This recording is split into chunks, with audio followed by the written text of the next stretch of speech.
Assalamualaikum warahmatullahi wabarakatuh. Perkenalkan, nama saya Muhammad Hafiz Wicaksono dengan nomor NPM 194111177. Kelas Manajemen 22B dengan dosen pengampu Bapak Andre Chandra SMMM. Ya, di sini saya akan menjelaskan sedikit materi dari mata kuliah Manajemen Keuangan, yaitu ada mata kuliah Analisis Laporan Keuangan. Sebelum bergerak lebih lanjut mengenai analisis laporan keuangan, ada baiknya untuk mempelajari dahulu apa itu laporan keuangan. Laporan ini merupakan catatan berisi informasi keuangan di suatu masa akuntansi yang nantinya dipakai dalam menggambarkan hasil kinerja perusahaan. Laporan keuangan sendiri menjadi bagian dari proses pelaporan keuangan. Kegiatan ini bisa dikerjakan oleh pihak audit di lembaga pemerintah, firma, akuntan, dan lembaga lain. Tujuannya adalah memastikan akurasi serta tujuan terkait pembayaran pajak atau investasi. Pada dasarnya, laporan keuangan terbagi menjadi laporan neraca, laporan laba rugi, arus kas, dan perubahan modal. Jenis-jenis ini berguna menjadi sumber informasi. Laporan tersebut juga akan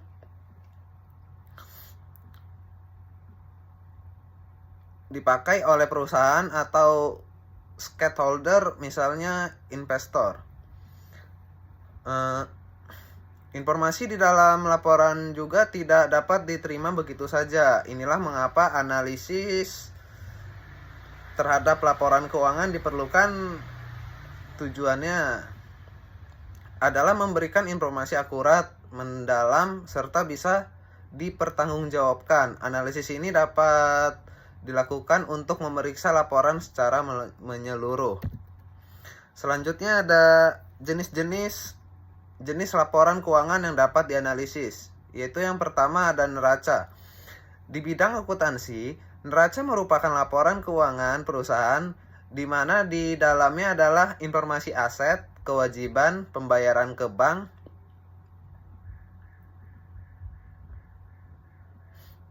terkait mengenai operasional serta modal di periode tertentu.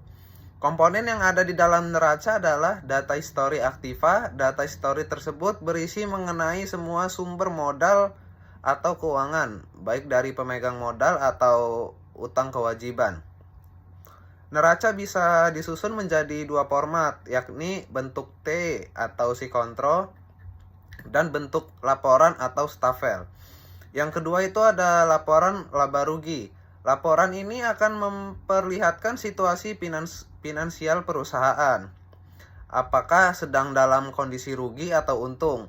Biasanya ada banyak catatan kerugian dan keuntungan perusahaan di dalam laporan ini.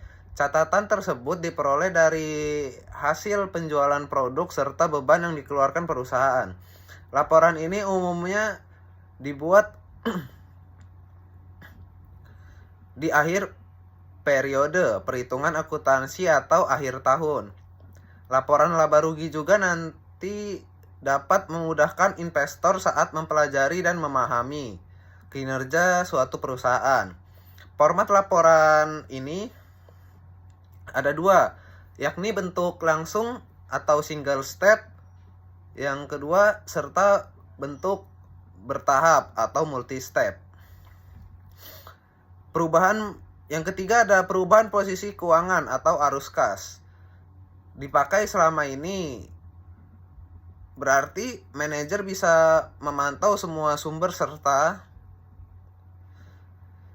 bagaimana penggunaan dana perusahaan. Laporan ini termasuk krusial dalam analisis laporan keuangan karena adanya arus kas bisnis. Selanjutnya ada metode analisis keuangan. Yang pertama itu ada rasio keuangan. Di dalam rasio keuangan itu ada rasio likuiditas. Itu mengukur kemampuan perusahaan untuk memenuhi kewajiban jangka pendek. Contohnya rasio lancar atau current ratio. Rasio cepat, rasio profitabilitas menilai sejauh mana perusahaan menghasilkan keuntungan. Contohnya return of equity atau ROE, return on assets atau ROA. Rasio hutang menilai tingkat hutang perusahaan. Contohnya rasio hutang terhadap ekuitas, rasio cakupan bunga. Selanjutnya ada rasio aktivitas mengukur seberapa efisien perusahaan menggunakan asetnya. Contohnya perputaran persediaan dan perputaran piutang. Yang kedua itu ada analisis tren, yaitu membandingkan kinerja keuangan dari periode ke periode untuk mengidentifikasikan tren jangka panjang. Ini melibatkan pengamatan perubahan dalam neraca, laporan laba rugi, dan laporan arus kas. Yang ketiga itu ada analisis common size. Itu mengekspresikan setiap pos dalam laporan keuangan sebagai persentase dari total ini, membantu dalam memahami proporsi relatif dari setiap item dalam konteks keseluruhan. Yang terakhir ada analisis sensitivitas. Itu mengidentifikasi bagaimana perubahan. Selanjutnya ada interpretasi hasil analisis keuangan. Yang pertama ada laporan laba rugi. Itu ada pendapatan. Pendapatan itu memperlihatkan pertumbuhan pendapatan dari tahun ke tahun. Peningkatan pendapatan bisa menunjukkan pertumbuhan yang baik. Terus ada beban operasional. Evaluasi beban operasional sebagai persentase dari pendapatan. Peningkatan beban operasional yang lebih rendah dibandingkan dengan pendapatan dapat menjadi indikator efisiensi. Yang kedua ada neraca. Di dalam neraca itu ada aset dan liabilitas. Itu perhatikan perubahan dalam aset dan liabilitas. Peningkatan aset yang dapat menunjukkan pertumbuhan, sementara peningkatan liabilitas dapat menunjukkan resiko keuangan. Terus ada ekuitas, itu evaluasi tingkat ekuitas sebagai persentase total aset. Tingkat ekuitas yang tinggi dapat menunjukkan stabilitas keuangan. Terus ada yang ketiga ada laporan arus kas. Arus kas bersih dari operasi, itu ada evaluasi arus kas bersih dari operasi. Arus kas positif menunjukkan kemampuan perusahaan untuk menghasilkan uang dari kegiatan inti bisnisnya. Investasi dan pendanaan, itu ada perhatikan arus kas dari investasi dan pendanaan untuk menilai aktivitas investasi dan struktur modal. Yang keempat ada rasio keuangan. Rasio likuiditas seperti rasio lancar dan cepat membantu menilai kemampuan perusahaan untuk memenuhi kewajiban jangka pendek. Rasio profitabilitas seperti rasio laba bersih terhadap penjualan atau aset membantu meningkatkan probabilitas perusahaan. Rasio utang seperti rasio utang terhadap ekuitas membantu menilai tingkat utang perusahaan. Selanjutnya ada tantangan yang mungkin dihadapi. Yang pertama ada ketersediaan dan kualitas data. Tantangan utama adalah mendapatkan data keuangan yang akurat dan relevan. Beberapa perusahaan mungkin memiliki data yang tidak lengkap atau kurang akurat yang dapat mempengaruhi hasil analisis.